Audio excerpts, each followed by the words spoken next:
In Taiwan, a 7.4 magnitude earthquake caused extensive damage to buildings and roads. This powerful quake, the strongest since 1999, was captured on video, depicting the chaos it brought to the island.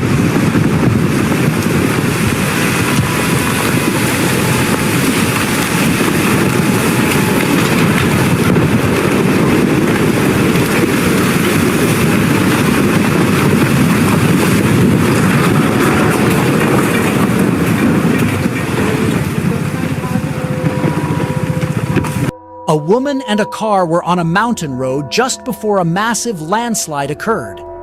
The woman, sensing the danger, started running immediately as a large section of the road collapsed, destroying several cars. The video shows the sheer force of nature at work. Fortunately, there were no injuries since the cars were unoccupied.